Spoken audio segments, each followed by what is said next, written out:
el doctor Carlos Sánchez Berzaí hace un recordatorio en Infobae y los efectos funestos, decía él, el doctor, para las Américas del golpe de Estado de octubre del 2003 en Bolivia. Doctor Carlos Sánchez Berzaí, usted fue exministro en ese momento. ¿Qué pasó con la interpretación y en el recuerdo y en la historia política de este país? Bueno, primero el tema del 17 de octubre del 2003 es un golpe de Estado puro y duro, porque además es un golpe de Estado preparado desde el momento mismo que el presidente Sánchez Lozada jura su segundo mandato el 6 de agosto del 2002. Evo Morales y todos los grupos en ese momento auspiciados por el castrochavismo, ya por Chávez, por la gente de Cuba y por el dinero de Libia, empieza un proceso de desestabilización de la democracia que tiene varios episodios y que termina con el derrocamiento del 17 de octubre del 2003. El asunto es que este no es un tema solamente histórico, este es un tema por el cual Bolivia está hoy día sufriendo gravísimos efectos.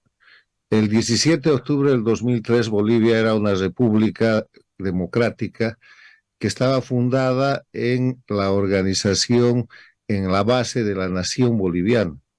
Hoy día Bolivia tiene una diferencia sustancial con eso, porque a partir del golpe de Estado del 17 de octubre del 2003 se construye primero la destrucción de la nación boliviana.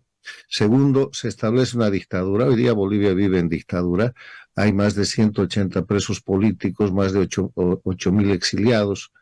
Tercero, se establece un narcoestado. Hoy día Bolivia es un narcoestado porque autoridades de gobierno forman parte del entramado del narcotráfico. Cuarto, hoy día Bolivia es un país intervenido, ha perdido su riqueza del gas. El año 2003 Bolivia era la potencia más importante de producción de gas en el cono sur, entre otras cosas. Y en quinto lugar, hoy día Bolivia tiene la deuda externa más grande que jamás ha tenido en su historia. La deuda externa de Bolivia supera el 80% del Producto Interno Bruto, y si a eso usted le agrega los 7.000 millones de dólares que ya el gobierno se ha usado a título de bonos y de préstamo del dinero de la jubilación de los bolivianos, con eso está 100% del PIB. Entonces, los efectos de lo que pasa el 17 de octubre del 2003 los está viviendo el país en los últimos 19 años y los va a continuar viviendo dramáticamente. Los vive dramáticamente porque hoy día no hay separación e independencia de poderes en Bolivia. Hoy día tenemos un sistema de impunidad que garantiza que un Evo Morales, acusado y señalado por corrupción, por narcotráfico, inclusive por pedofilia y abuso de menores, goce de toda la protección del régimen, mientras gente inocente está condenada y sentenciada a años de cárcel, 10 o más años de cárcel, por la manipulación que se hace del Poder Judicial. Tenemos una situación en la que los bolivianos votamos pero no elegimos porque el sistema electoral está totalmente violentado para favorecer a la dictadura, con un padrón electoral adulterado que no se quiere modificar, y para eso se dilata el tema del censo. La razón fundamental por la que el régimen boliviano no quiere hacer censo el próximo año es porque con el censo se va a saber exactamente cuántos bolivianos hay y dónde están, y se va a caer el padrón electoral con el que vienen haciendo fraude a partir del año 2009, 2014, 2019. Entonces, el tema del golpe de Estado del 17 de octubre del 2003 es muy serio, porque supone el quiebre de la democracia, una democracia que hace unos días se estaba celebrando diciendo que eran 40 años, y no hay 40 años de democracia porque hoy día Bolivia no es una democracia. No hay democracia con presos políticos, no hay democracia con exiliados políticos, no hay democracia con persecución política, y no hay democracia con una oposición funcional donde no existe separación e independencia de poderes y donde no existe la vigencia del Estado de Derecho. Entonces, el efecto del golpe de Estado del 17 de octubre del 2003 se sigue viviendo y se va a continuar viviendo en Bolivia, pero además afecta a toda América Latina, porque la toma de Bolivia que hoy día es un país intervenido por el eje Caracas-La Habana, por el eje castrochavista de Cuba y Venezuela, ha hecho de Bolivia la plataforma de conspiración y desestabilización regional. Miren lo que acaba de pasar en Chile, le han tratado de imponer el mismo tipo de constitución plurinacional, entre comillas, y el 4 de septiembre el pueblo chileno ha rechazado aquello. Miren lo que pasa con el Perú, donde Evo Morales interviene directamente, tratando de imponer un mecanismo similar al que ha usado en Bolivia para ampliar los cultivos de hoja de coca ilegal y también hacer una asamblea constituyente para ir a un Estado plurinacional. Bolivia, constituida en narcoestado, ha pasado de tener 3.000 hectáreas de hoja de coca ilegal que había el año 2003 a tener casi más de 100.000 ahora. Ha expulsado a la DEA, se ha apartado absolutamente de todas las etapas serias de lucha contra el narcotráfico y es un centro de exportación y de tráfico de drogas que ya se refleja en el peligro contra la propia ciudadanía boliviana. O sea, el resumen es, el golpe de Estado del 17 de octubre del 2003 sigue produciendo efectos devastadores sobre Bolivia y sobre la región. Doctor Carlos Sánchez, ¿hay diferencia entre lo que pasó ese 17 de octubre de 2003 y la salida de Evo Morales el 2019? Absolutamente, primero porque el 2003 Bolivia era una democracia, el 2019 no. Evo Morales ya había violentado la democracia, no solamente con el derrocamiento del 2003 asociado con Carlos Mesa, sino con el hecho de que el año 2009 y 2008 y 2009, con masacres, con violencia, impuso la suplantación de la Constitución de la República de Bolivia para poner el Estado plurinacional. Yo quiero recordarle que hace unos días se ha hecho público el informe de la Comisión Interamericana de Derechos Humanos, donde la Comisión Interamericana, con fecha 21 de diciembre del año pasado, afirma, certifica y demuestra que Evo Morales es responsable de tortura y ejecuciones extrajudiciales de crímenes en la masacre del Hotel Las Américas. Entonces, ¿de qué democracia está hablando? Evo Morales suplanta la Constitución, suplanta el sistema electoral, se reelige continuamente el año 2009, se vuelve a reelegir el 2014 y era un dictador de pleno derecho, pierde el referéndum en el cual Bolivia le dice no, y en el camino de eso pierde el mar boliviano, hace una serie de situaciones que muestran absolutamente la condición antidemocrática y dictatorial de Bolivia, permite la intervención de Bolivia por parte de Cuba y Venezuela, y eso también está demostrado en el informe de la CIDH. El informe dice que esa masacre ha sido ejecutada, entre otros, por el Grupo Especial de Seguridad de la Embajada de Venezuela en Bolivia. O sea, Bolivia es un país plenamente intervenido por fuerzas armadas de carácter paramilitar, venezolanas en este caso, y está intervenido en toda la estructura de lo que es educación y salud por la gente mandada y ejecutada por la dictadura de Cuba. Entonces, en ese sentido, el 2019, cuando Evo Morales comete fraude públicamente, el pueblo boliviano se pone en resistencia civil, pacífica. En octubre del 2003, armada, violenta. Evo Morales comete en octubre del 2003 las masacres de Sacaba y de Sencata, las mismas que repite el año 2019-2020 y es grabado y es absolutamente puesto en evidencia. Evo Morales no ha cometido solamente masacres en su gestión cuando ha dejado el gobierno, sino que las ha cometido antes para quebrar la democracia el año 2003 y las comete en los mismos lugares, con las mismas técnicas y con los mismos delitos y crímenes. Entonces, nada de eso puede ser aclarado e investigado porque controlan por la vía dictatorial el poder judicial y todo el sistema en Bolivia, y la diferencia esencial es que el 2019 Evo Morales, que tenía que haberse quedado a rendir cuentas en Bolivia, es ayudado a salir con un avión de la Fuerza Aérea Mexicana, una potencia extranjera, que lo traslada a México y después conspira. México, Cuba, Argentina es su itinerario para volver a Bolivia imponiendo una elección, la del 2020, otra elección fraudulenta, en la que pone a su jefe de gobierno, que es simplemente un operador de Evo Morales, que es el actual jefe del Estado boliviano, el señor Arce Catacora, y se instalan la dictadura. Y prueba de que se instalan la dictadura es que a partir de la administración de Arce aumentan los presos políticos y aumenta el exilio. En el tiempo de Evo Morales habían 3.000 o 3.500 exiliados, ahora hay 8.000. En el tiempo de Evo Morales se llegó un momento en el que habían 300 presos políticos, ahora hay 180.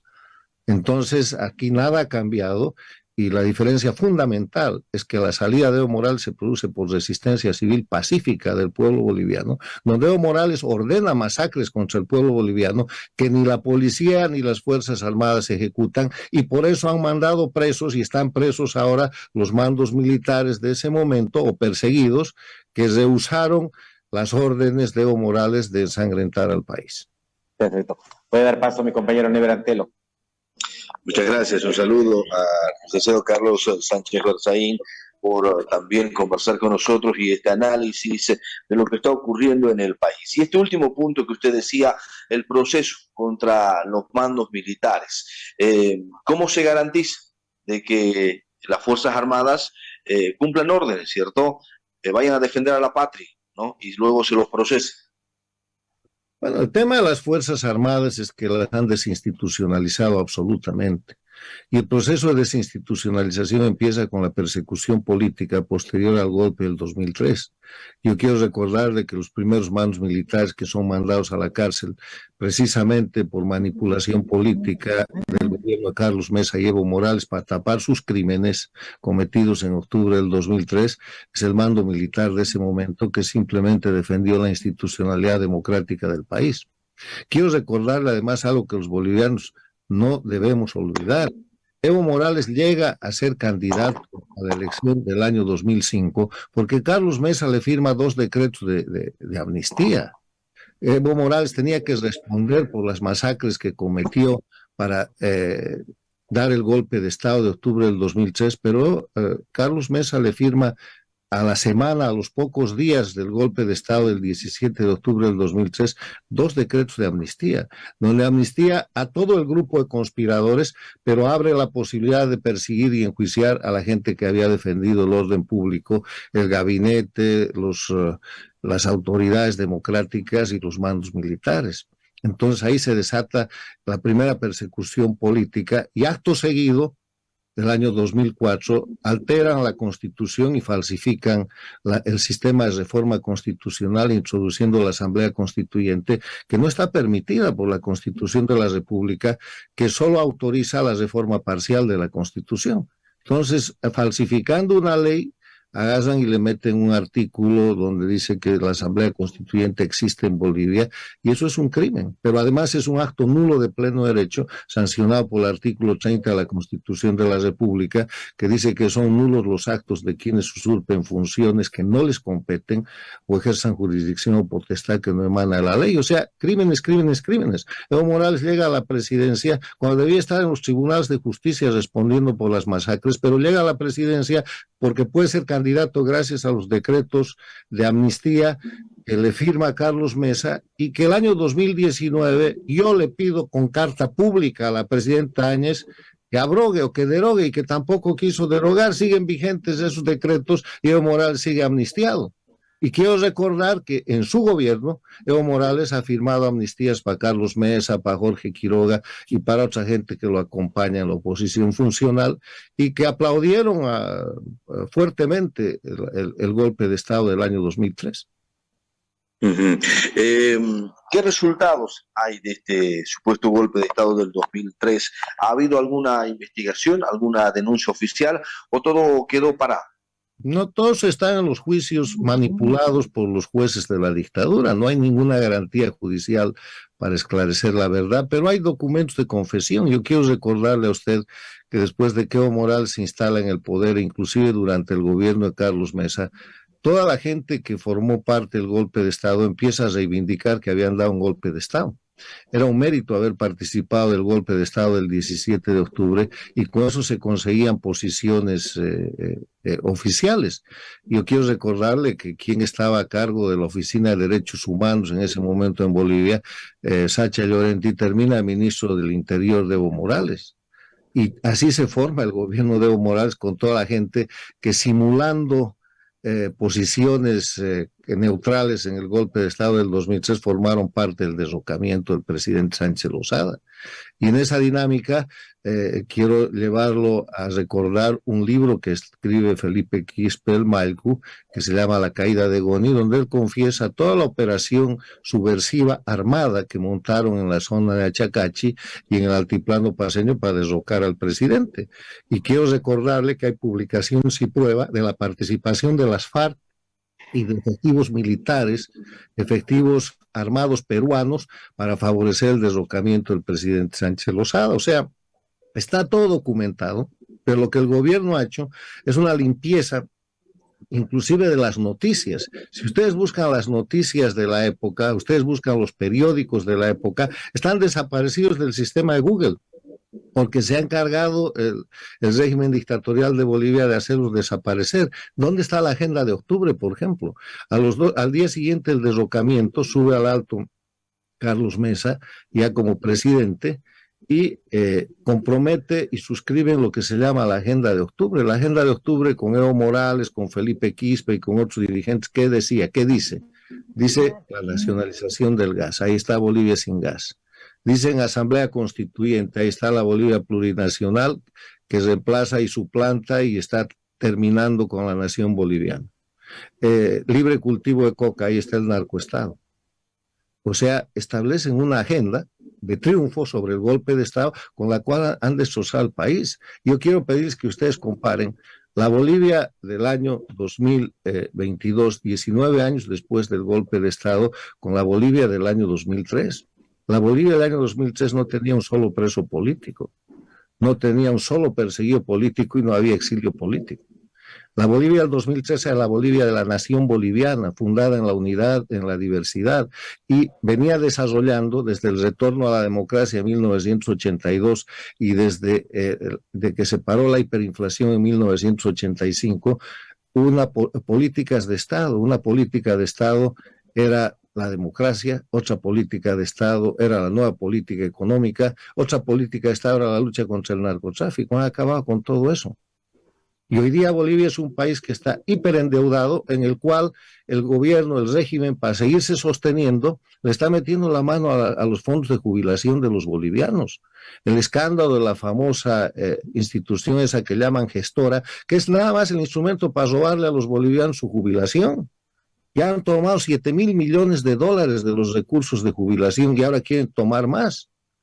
¿Y qué van a terminar haciendo eso? Van a terminar dejando a los jubilados bolivianos sin ningún recurso, sin ningún respaldo, sometidos a la situación de hambre en que está la gente en Cuba y en que está en Venezuela, donde han hecho exactamente lo mismo.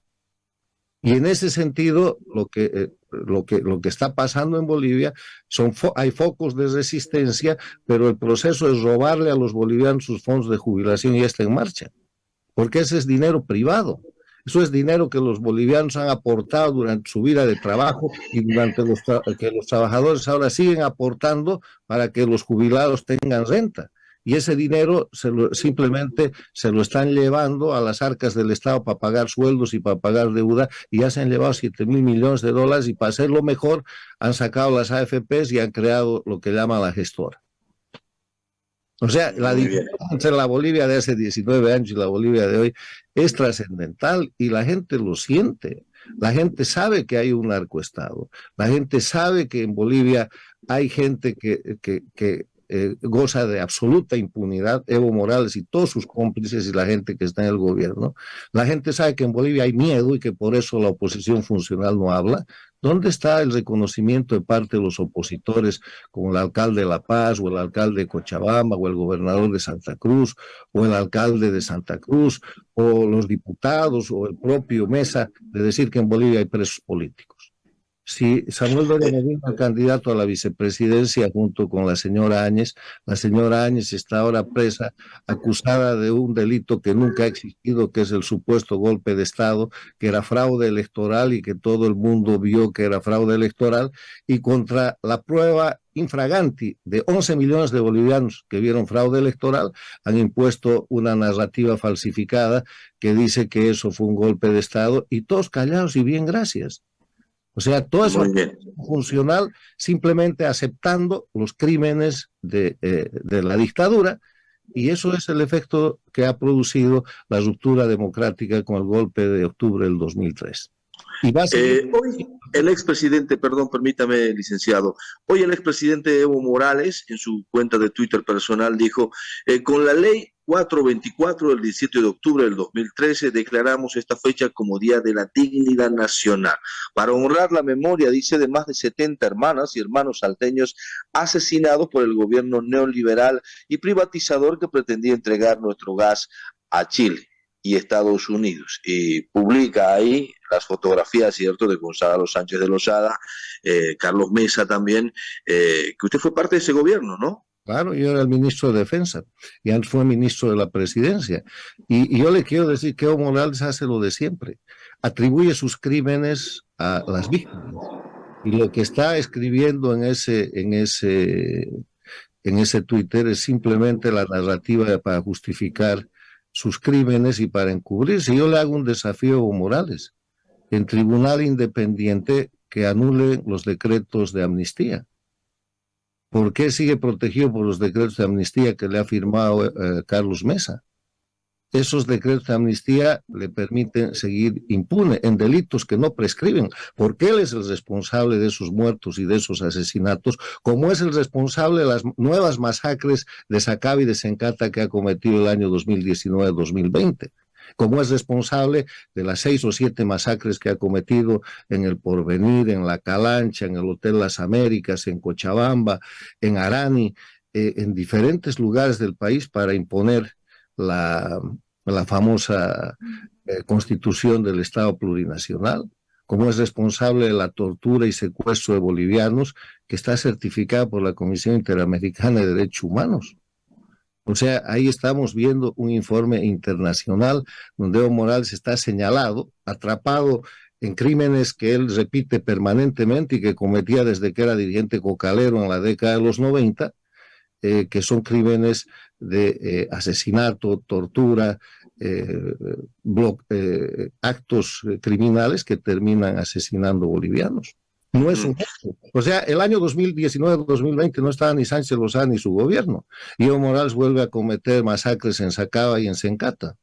El año 2008-2009, Sánchez Lozada y su gobierno en el exilio, y Evo Morales vuelve a masacrar a los bolivianos en El Porvenir, en el Hotel Las Américas, en diferentes lugares del país. Está todo documentado. Entonces, si cada que hay masacre hay un tipo que está presente, que es siempre Evo Morales, eso quiere decir algo, ¿no? O sea, aquí aplica la frase de Mario Vargas Llosa, que dice que cuando los socialistas tumban un gobierno lo llaman revolución, pero cuando los tumban a ellos lo llaman golpe de Estado. Pero ni revolución, porque mire, a ver, él está diciendo ahí que era para evitar la venta de gas a Chile y a Estados Unidos, cosa que es mentira. Ojalá hubiéramos vendido el gas. Era una venta del gas que se iba a hacer a Estados Unidos y al norte de México, no a Chile. Ellos lo que han hecho en el gobierno de Evo Morales, le han dado gas a la Argentina para que Argentina se las revenda a Chile, o sea, le han vendido gas a Chile. Pero además de eso han terminado con el gas. No han invertido un peso y han matado a la gallina en los huevos de oro. Hoy día Bolivia no tiene gas. Las empresas productoras de electricidad en Bolivia han recibido hace unas semanas la comunicación de que no pueden usar gas para producir energía eléctrica y que tienen que volver a los sistemas antiguos. Bolivia en un año o en 2 años va a estar importando gas. Y Bolivia era la potencia más importante de la región el año 2003. Camisea del Perú, que es hoy día un proyecto muy grande, era un proyecto, no estaba ni siquiera ejecutado cuando Bolivia estaba en condición de exportar gas a la Argentina, al Brasil, ampliar el ducto de exportación de gas al Brasil y exportar gas a Estados Unidos y a México. No era exportar gas a Chile. Ese ha sido el pretexto donde los golpistas llaman a su golpe de Estado guerra del gas, y la historia, que es muy clara, ha terminado demostrando que eso no es cierto. ¿Dónde está la reivindicación del gas? A ver, ¿dónde está el gas boliviano? ¿Qué es esa cantaleta de nacionalismo y defensa del gas que Evo Morales proclamaba y sigue proclamando para proteger su golpe de Estado, simplemente mostrando que no hay gas? qué manera de hacer nacionalismo, llevar cubanos y venezolanos a Bolivia para que maten bolivianos, perpetrar masacres repetitivas y liquidar el gas, entre otras cosas, y entregarle el litio y entregarle el salar de Uyuni a los rusos, a los iraníes y a los chinos. Muy bien. A ver qué es lo que ocurre finalmente para cerrar este tema. Si bien evidentemente hay aparentemente una fractura insostenible dentro del MAS, pero la oposición tampoco logra articulación, ¿no? O sea, no hay una propuesta diferente al movimiento socialismo actualmente en lo político. Mire, en una dictadura es muy difícil que haya una propuesta, porque en Bolivia se vive un régimen de miedo. Yo he mencionado hace rato a los opositores, al alcalde de Santa Cruz, al gobernador de Santa Cruz, al alcalde de La Paz, al alcalde de Cochabamba, a Mesa, a su bancada de parlamentarios, que se dicen opositores. No hablan porque tienen miedo, porque todos ellos están enjuiciados. Usted se ha olvidado que todos ellos tienen 1, 2 o 3 juicios de acusación judicial o tienen sentencias, como el caso del alcalde de Cochabamba, donde si sacan alguna declaración que al gobierno no le guste, inmediatamente se pone en marcha el aparato represivo y van a ir a acompañar a la señora Áñez. La señora Áñez está en la cárcel, pero su exministro es el alcalde de La Paz, no está en la cárcel. La señora Áñez está en la cárcel, pero el gobernador de Santa Cruz, que puso 4 o 5 ministros y que formó parte de ese gobierno, está de gobernador en Santa Cruz, y hay otros que lo hacen mejor. Ortiz está de rector de una universidad y fue ministro muy importante y articulador del gobierno de la señora Áñez, y ese tipo de cosas solo se producen por 2 razones. Porque hay impunidad dictatorial y porque hay miedo que se ejerce terrorismo de Estado, igualito que el que se practica en Cuba, Venezuela y Nicaragua, que es que desde el gobierno se realizan acciones y delitos para producir miedo en la población, de manera que se logren conductas que de otra forma no serían aceptables. Ahí está la oposición en Bolivia, calladita, funcional, nadie dice que hay un solo preso político, siguen celebrando una democracia que no existe, y obviamente eso no es una opción para desplazar del gobierno a un régimen que tiene todo el control, incluido el control de la oposición. Y el pueblo lo sabe, el tema es que el pueblo lo sabe y están emergiendo nuevos liderazgos cívicos, sindicales, laborales, que van a terminar con esta estructura. Muy bien. Doctor Carlos Berzaín, muchas gracias por este contacto y hasta un próximo momento. Buenas noches. Encantado, muchas gracias.